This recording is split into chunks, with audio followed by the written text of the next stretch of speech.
ನಿರ್ವಹಣೆ ಇಲ್ಲದ ಶೌಚಾಲಯ ಇದೀಗ ಎಚ್ಚೆತ್ತ ಅಧಿಕಾರಿಗಳು ಕಟ್ಟಡದ ಆವರಣ clean. Raj news impact story ಇದು.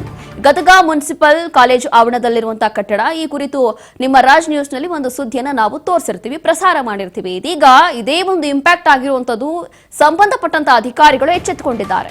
ಇದು Raj news big impact story. ಶೌಚಾಲಯ ಕಟ್ಟಡದ ಪೈಪ್ಲೈನ್ಗಳ ದುರಸ್ತಿ ಕಾರ್ಯ ನಡೀತಾ ಇದೆ. ಕಟ್ಟಡದ ಆವರಣದಲ್ಲಿ ಬೆಳೆದಿದ್ದಂತಹ ಗಿಡಗಳು ಈಗ ಕ್ಲೀನ್ ಆಗ್ತಾ ಇದೆ. ಗೌರವ ಘಟಕ ಹೆಸರಲ್ಲಿ ನಿರ್ಮಾಣವಾಗಿದ್ದಂತಹ ಕಟ್ಟಡಗಳಿದು. ನಿರ್ವಹಣಾ ಇಲ್ಲದೆ ಅವ್ಯವಸ್ಥೆಯಲ್ಲಿತ್ತು. ರಾಜ್ ನ್ಯೂಸ್ ವರದಿ ಬೆನ್ನಲ್ಲೇ ಅಧಿಕಾರಿಗಳು ಎಚ್ಚೆತ್ತುಕೊಂಡಿದ್ದಾರೆ. ಸಾರ್ವಜನಿಕ ಉಪಯೋಗಕ್ಕೆ ಮುಕ್ತವಾಗಿರುವಂತಹ ಶೌಚಾಲಯ ಇದು. ಹೀಗೆ ಇಲ್ಲಿರುವಂತಹ ಸಮಸ್ಯೆ ಕುರಿತು ಒಂದು ಪ್ರತ್ಯಕ್ಷ ವರದಿಯನ್ನ ರಾಜ್ ನ್ಯೂಸ್ ಬಿತ್ತರ ಮಾಡಿತ್ತು, ಪ್ರಸಾರ ಮಾಡಿತ್ತು. ಅದಾದ ನಂತರ ಹೀಗೆ ನೋಡಿ ದೃಶ್ಯಗಳಲ್ಲಿ ಗಮನಿಸಬಹುದು. ಸಂಬಂಧಪಟ್ಟಂತ ಅಧಿಕಾರಿಗಳು ಸ್ಥಳಕ್ಕೆ ಭೇಟಿ ಕೊಟ್ಟಿದ್ದಾರೆ. ಭೇಟಿ ಕೊಟ್ಟು ಎಲ್ಲವೂ ಕೂಡ ಕ್ಲೀನ್ ಮಾಡಿಸ್ತಾ ಇದ್ದಾರೆ. ದೃಶ್ಯಗಳಲ್ಲಿ ಗಮನಿಸಬಹುದು. ಇದು Raj news big impact story. ನಿರ್ವಹಣೆ ಇಲ್ಲದ ಶೌಚಾಲಯ ಇದು. ಹಾಗಾಗಿ ಈಗ ಅಧಿಕಾರಿಗಳು ಎಚ್ಚೆತ್ತುಕೊಂಡಿದ್ದಾರೆ. ಫೈನಲಿ ಗದಗ ಮುನ್ಸಿಪಲ್ ಕಾಲೇಜು ಆವರಣದಲ್ಲಿ ಈ ಪರಿಸ್ಥಿತಿ ಇತ್ತು. ಈಗ ಶೌಚಾಲಯ ಕಟ್ಟಡದ ಪೈಪ್ಲೈನ್ಗಳ ದುರಸ್ತಿ, ಸುತ್ತಮುತ್ತ ಆವರಣಗಳಲ್ಲಿ ಏನೆಲ್ಲ ಗಿಡಗಳು ಮರಗಳೆಲ್ಲವೂ ಕೂಡ ಬೆಳೆದು ಹೋಗಿತ್ತು. ಇದೆಲ್ಲವೂ ಕೂಡ ಈಗ ಕ್ಲೀನ್ ಆಗ್ತಾ ಇದೆ.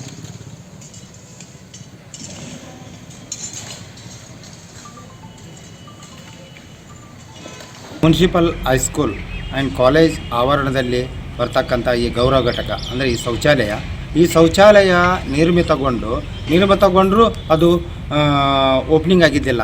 ಆ ಕಾರಣದಿಂದ ಇಲ್ಲಿ ಯೂಸ್ ಆಗಲಾರ್ದ ಕಾರಣದಿಂದ ಅಲ್ಲೆಲ್ಲ ತಿಪ್ಪಿ ಬೇಕು. ಅದಕ್ಕಿಂತ ಕೀಳಾಗಿ ಒಂದು ಶೌಚಾಲಯ ಆಗಿ ನಿಂತಿತ್ತು.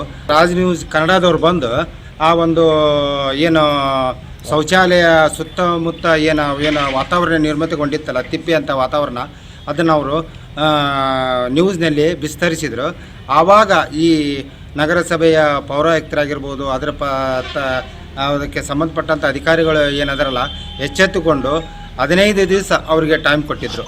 15 ದಿವಸ ಒಳಗೆ ನಾವು ಶುರು ಮಾಡ್ತೀವಿ, ಎಲ್ಲ ಸ್ವಚ್ಛತೆಗೊಳಿಸ್ತೀವಿ ಅಂತ ಹೇಳಿ ಇವತ್ತಿನ ದಿವಸ ಅದು ಸುಸಜ್ಜಿತಗೊಂಡು ಇವತ್ತು ಯೂಸ್ ಮಾಡ್ಕೋವಂಥ ಟೈಮು ಬಂದು ನಿಂತಿದೆ.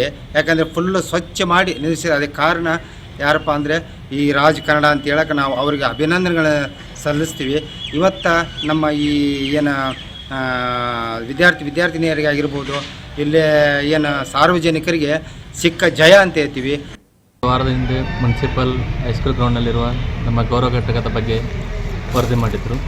ಆ ವರದಿಯನ್ನು ನೋಡಿ ಎಚ್ಚೆತ್ತುಕೊಂಡು ನಾವು ನಮ್ಮ ಪರಿಸರ ಅಭಿಯಂತರರಾದ ಬದಿಯವರು ಸರ್ ಕರ್ಕೊಂಡು ಇವತ್ತು ಪೂರಾ ಗೌರವ ಘಟಕವನ್ನು ಕ್ಲೀನ್ ಮಾಡಿಸಿ ಅಲ್ಲಿ ಒಂದು ಸ್ವಲ್ಪ ಪೈಪ್ಲೈನ್ ಎಲ್ಲ ಹೊಡೆದಿದ್ದು ಆ ಪೈಪ್ಲೈನ್ ಎಲ್ಲ ರಿಪೇರ್ ಮಾಡಿಸಿ ಸಾರ್ವಜನಿಕರಿಗೆ ಈಗ ಮುಕ್ತವಾಗಿ ಯೂಸ್ ಮಾಡೋಕ್ಕೆ ನಾವು ಅನುಕೂಲ ಮಾಡಿ ಕೊಟ್ಟಿದ್ದೇವೆ. ಯಾಕೆ ತಡ ಆಯಿತು? ವರದಿ ಆಗೋವರೆಗೂ ಯಾಕಾಗಲಿ?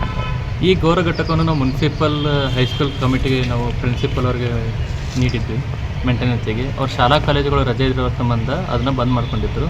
ಅವ್ರ ಕಡೆಯಿಂದ ಕೀ ಇಸ್ಕೊಂಡು ನಾವೀಗ ನಗರಸಭೆಯಲ್ಲಿ ಅಂತ ನಾವೀಗ ಮೇಂಟೆನೆನ್ಸ್ ಪ್ರತಿದಿನ ಮಾಡೋಕ್ಕೆ ತೊಗೊಂಡು ಅದನ್ನೆಲ್ಲ ಸ್ವಚ್ಛತೆ ಮಾಡಿ ಪ್ರತಿದಿನ ನಾವು ಮೇಂಟೆನೆನ್ಸ್ ಮಾಡ್ತೀವಿ.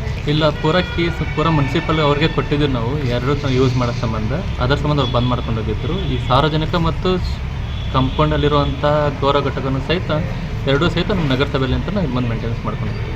ಎಲ್ಲ ಏನೇನು ಮಾಡಿದ್ರಿ ಇವತ್ತು ಪೂರ ಸ್ವಚ್ಛತಾ ಕಾರ್ಯಕ್ರಮ ಮಾಡಿದ್ವಿ. ಅವೆಲ್ಲ ಹೊಲ ತೆಗೆದು ಪೈಪ್ಲೈನ್ ಎಲ್ಲ ಹೊಡೆದಿದ್ದು, ನಳ ಎಲ್ಲ ಸ್ವಲ್ಪ ಮುರಿದಿದ್ದು, ನಳ ಎಲ್ಲ ರಿಪೇರ್ ಮಾಡಿಸಿದ್ವಿ, ಪೈಪ್ಲೈನ್ ಎಲ್ಲ ಕ್ಲೀನ್ ಮಾಡಿಸಿದ್ದೇವೆ.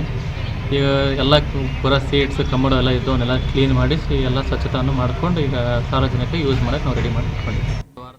ಹೀಗೆ ಇದೀಗ ಇಲ್ಲಿರುವಂತಹ ಸಾರ್ವಜನಿಕರು ರಾಜ್ ನ್ಯೂಸ್ ಮಾಡಿದಂತಹ ವರದಿಯನ್ನ, ರಾಜ್ ನ್ಯೂಸ್ ಮಾಡಿದಂತಹ ಸುದ್ದಿಯನ್ನ ಅಭಿನಂದನೆ ತಿಳಿಸ್ತಾ ಇದ್ದಾರೆ, ಧನ್ಯವಾದಗಳನ್ನು ತಿಳಿಸ್ತಾ ಇದ್ದಾರೆ. ಕಾರಣ ಏನು ಅಂತಂದ್ರೆ ಇದು ರಾಜ್ ನ್ಯೂಸ್ನ ಒಂದು ಇಂಪ್ಯಾಕ್ಟ್ ಆಗಿದೆ. ಇಲ್ಲಿನ ಅಧಿಕಾರಿಗಳು ಎಚ್ಚೆತ್ತುಕೊಂಡು ಇಲ್ಲಿ ಏನೆಲ್ಲ ಸಮಸ್ಯೆ ಆಗ್ತಾ ಇತ್ತಲ್ಲ ಅದೆಲ್ಲವೂ ಕೂಡ ಸರಿ ಮಾಡ್ತಾ ಇದ್ದಾರೆ. ಒಂದೊಂದೇ ಈಗ ಸರಿ ಹೋಗ್ತಾ ಇದೆ. ಇದು ಟಾಯ್ಲೆಟ್ ಪೈಪ್ಲೈನ್ ಇರ್ಬೋದು ಅಥವಾ ಇಲ್ಲಿರುವಂತಹ ಒಂದು ಆವರಣದಲ್ಲಿ ಈಗಾಗಲೇ ಗಿಡಗಳು ಎಲ್ಲವೂ ಕೂಡ ಬೆಳೆದು ಹೋಗಿತ್ತು, ಅದೆಲ್ಲವೂ ಕೂಡ ಕ್ಲೀನ್ ಮಾಡಿಸೋದು. ಹೀಗೆ ಸಂಬಂಧಪಟ್ಟಂತ ಅಧಿಕಾರಿಗಳು ಕೂಡಲೇ ಸ್ಪಂದಿಸಿದ್ದಾರೆ, ಸ್ಥಳಕ್ಕೆ ಬಂದಿದ್ದಾರೆ, ಎಲ್ಲವೂ ಕೂಡ ಸರಿ ಮಾಡ್ತಾ ಇದ್ದಾರೆ ಅಂತ ಹೇಳಿ ಇಲ್ಲಿನ ಜನ ಈಗ ರಾಜ್ ನ್ಯೂಸ್ಗೆ ಮೆಚ್ಚುಗೆಯನ್ನು ವ್ಯಕ್ತಪಡಿಸಿದ್ದಾರೆ.